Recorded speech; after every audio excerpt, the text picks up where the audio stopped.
또 바람도 혼자가 아닌 게 된다. 혼자는 아니다. 누구도 혼자는 아니다. 나도 아니다. 실상 하늘 아래 외톨이로 서보는 날도 하늘만 함께 있어주지 않던가. 삶은 언제나 은총의 돌층계의 어디쯤이다. 사랑도 매양 섭리의 자갈밭 어디쯤이다. 이적진 말로서 풀던 마음 말없이 사귀고 얼마 더 너그러워져 이 생명을 살자. 황송한 축연이라고 알고 한 세상을 누리자. 새엔 눈시울이 순수의 얼음꽃, 승천한 눈물들이 다시 땅 위에 떨고 있는 백설을 담고 온다. 김남주 시인의 설일이었습니다. 이 시인은 이제 새해를 맞이해서 너그럽게 살아가라는 그런 다짐을 시로 노래한 작품인데, 특히 자연현상, 바람과 나뭇가지의 자연상, 이들은 혼자가 아니라 서로 더불어 함께 살아간다는 깨달음을 통해서 나도 이제 새해 됐으니까 다짐을 해야 되는데 어떤 삶을 살 것인가, 그 핵심으로 뭐라고 얘기합니까? 너그러운 삶을 살고자 소망합니다. 그래서 너그러운 삶을 살고자 하는 새해의 어떤 소중한 다짐을 담고 있습니다. 여러분은 올해 버킷리스트가 뭐였는지 혹시 생각해 보신 적이 있습니까? 한번 이 시를 쭉 한번 들으면서 여러분이 하고 싶었던 일은 무엇인지, 올해 여러분이 꼭 이루고자 했었던 소망이 무엇인지 다시 한번 되짚어보는 시간을 가지면 좋겠습니다. 겨울나무와 바람, 좀 전에 말씀드린 것처럼 여기서 시적화자가 너그러운 삶을 살기 위해서 뭘 통해서 깨닫게 되는 거예요? 자연현상, 그죠? 이 자연현상이 겨울 나뭇가지와 바람,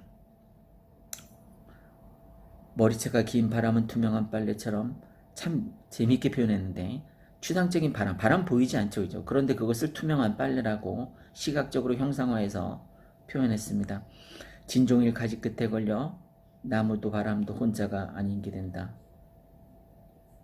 예전에 눈 내리는 모습을 어느 먼 곳의 여인의 옷 벗는 소리라는 표현을 통해서 참 기발하다. 어떻게 눈 내리는 그것을, 시각적인 것을 어느 먼 곳의 여인의 옷 벗는 소리라고 표현했을까? 참 재미있는 표현이었다라고 생각해 봤는데, 여기도 마찬가지죠. 바람을 투명한 빨래 이렇게 표현했네요. 진종일 가지 끝에 걸려 나무도 바람도 혼자가 아닌 게 된다. 그러니까 삶을 살아가는 데 있어서 우리도 마찬가지지만 서로 인간 관계를 맺으면서 살아갑니다. 그죠? 고독하게 혼자 살아가는 게 아니라 누구나 다 한 6명만 거치면 우리나라에 존재하는 그 누구와도 연관이 된다는 그런 말이 있던데, 더불어 함께 살아간다는 것을 자연현상이 나뭇가지와 바람을 통해서 깨달았습니다. 혼자는 아니다. 누구도 혼자는 아니다. 나도 아니다. 혼자가 아니라는 깨달음을, 이거 혼자는 살아갈 수 없다라는 어떤 삶의 이치를 반복을 통해서 강하게 강조하고 있습니다. 나도 아니다. 그러면 우리 지금 이 시를 듣는 여러분도 혼자는 아니죠, 그죠? 누군가와 관계를 맺고, 그게 회사 내에서의 관계이든 회사 밖에서의 관계이든 가족과의 관계이든 가족 밖에서의 관계이든 누구나 다 인간관계를 맺고 살아갑니다. 실상 하늘 아래 외톨이로 서보는 날도 하늘만은 함께 있어주지 않던가. 그러니까 내가 설사 혼자 있는 날이 있더라도, 하늘 아래 혼자 있는 날이 있더라도 하늘을 함께 있어 주었다. 삶은 언제나 은총이 돌층계쯤 어디쯤이다. 돌계단 오르기 힘들잖아요, 그죠?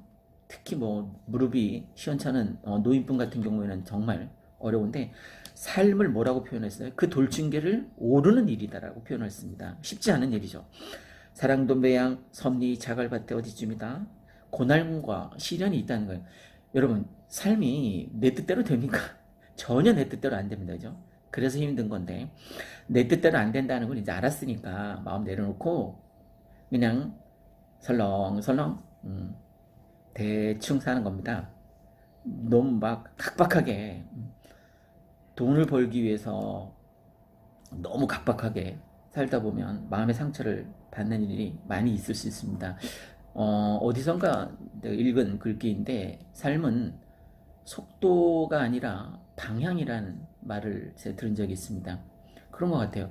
아무리 빨리 어떤 목적지에 도달하려고 하는 것보다는 보다 안전하고 정확하게 어느 방향을 향해서 내가 어느 꿈을 향해서 지향해서 살고 있느냐가 더 중요하겠죠.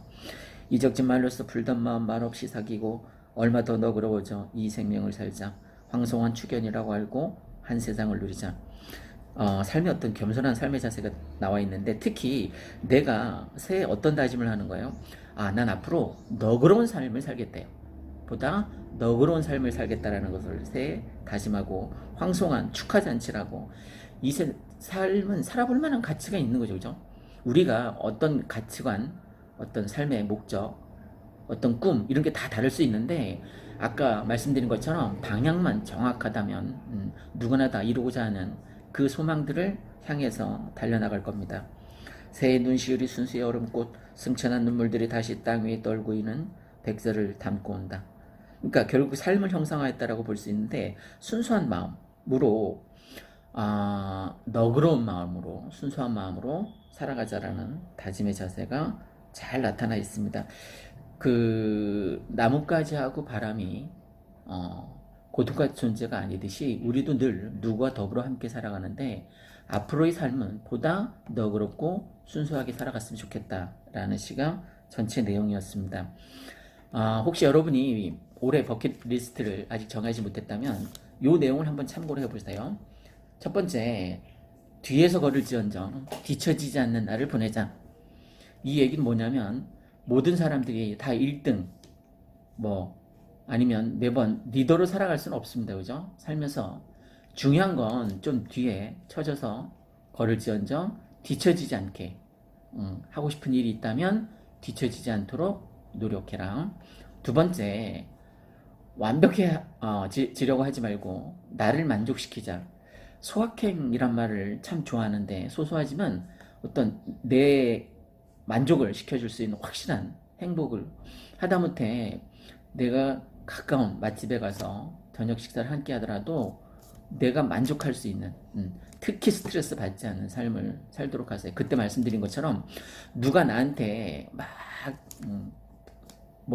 하다못해 저주의 말을 퍼붓는다고 해도 그건 그냥 쓰레기에 불과합니다. 그럼 쓰레기통에 살짝 버리면 됩니다. 반사하거나. 굳이 그것 때문에, 그거는 나한테만 욕한 그 사람의 감정인 것이지, 그 사람의 감정 때문에 내 마음이 다치거나 내 감정 소비가 되어서는 안 될 것입니다. 그 다음, 세 번째, 나는 생각보다 대단한 놈이라는 것을 인식하고 살아갔으면 좋겠습니다. 이 세상에 성공한 사람들 참 많습니다.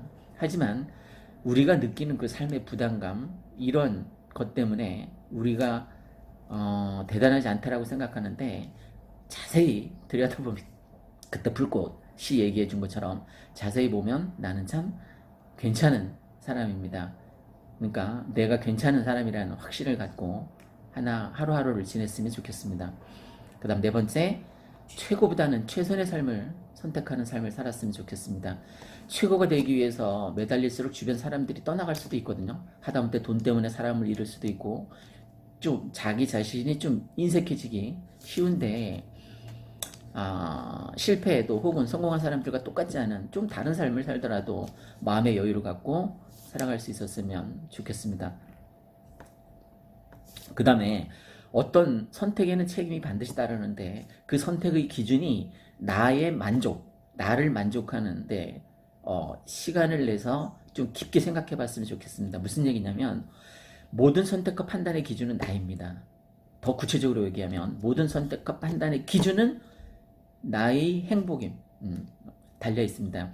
내가 A, B 중에서 A를 선택하면 더 행복할 수 있다면 당연히 A를 선택하는 게 맞습니다. 하다못해 A를 선택할 일이 있더라도 A라는 애인, B라는 애인 중에서 나를 더 돈 많은 남자가 아니라, 건물을 가지고 있는 남자가 아니라 나를 만족시킬 수 있는, 나를 행복하게 하는 그 남자를 선택하는 게 맞다는 겁니다. 그 다음에 최고가 되기보다는, 마지막으로 최고가 되기보다는 최선을 다하는 내가 되었으면 좋겠습니다. 버킷리스트 참 여러 가지가 많은데, 저는 이 동영상을 시작한 것도 그런데, 사람들이 대부분 생각만 하고 있답니다. 언젠간 나도 유튜브 동영상 찍어봐야지. 근데 생각만 하는데 그게 지행합일, 실천에 옮겨지지 않아서 문제가 된답니다. 그래서 저도 며칠 전에 시 읽어주는 부동산을 시작했습니다. 물론 궁극적인 목적은 제가 이 동영상을 찍어서 올리고 누군가가 전국에서 누군가가 아파트를 구해달라거나 아니면 아파트 전세를 구해달라는 어떤 연락을 받기 위해서인데, 내가 마음만 먹고 동영상을 찍지 않았다면 뭐 그런 일은 성사될 일이 없겠죠. 그죠? 가능성이 제로인 채로. 그런데 제가 지금처럼 집사람을 위해서 간절한 마음을 갖고 아 언젠가는 실행을 시켜야 된다는 마음 갖고 동영상을 찍고 있습니다. 저희 올해 버킷리스트는 한 달에 한 번 정도는 최소한 유튜브를 통해서 한 건 정도 아파트를 구매한다거나 한 건 정도는 아파트를 전세를 구한다는 연락이 와서 제가 그 지역에 마땅한 부동산에 연락을 해서 좋은 아파트를 골라서 고객에게 보여주고 성사가 돼서 뭐 부동산 중개 수수료를 받을 수 있다면 그것보다 더할 일이 없겠죠. 그죠? 한 달에 한 건이 목표인데 글쎄요. 요번 달에는 이루었습니다. 다행히. 두 번째는 유튜브 동영상을 편집하는 기술을 좀 제가 배워서 지금은 좀 너무 허접한데 좀 예쁜 동영상을 만들 수 있는 기술을 익히도록 하겠습니다. 세 번째는 이 시 읽어주는 부동산 이 채널을 보다 활성화해서 구독자도 100명을 넘기고 뭐 올해 목표가 100명인데 잘 될 수 있을 것 같습니다. 지성이면 감천이라고.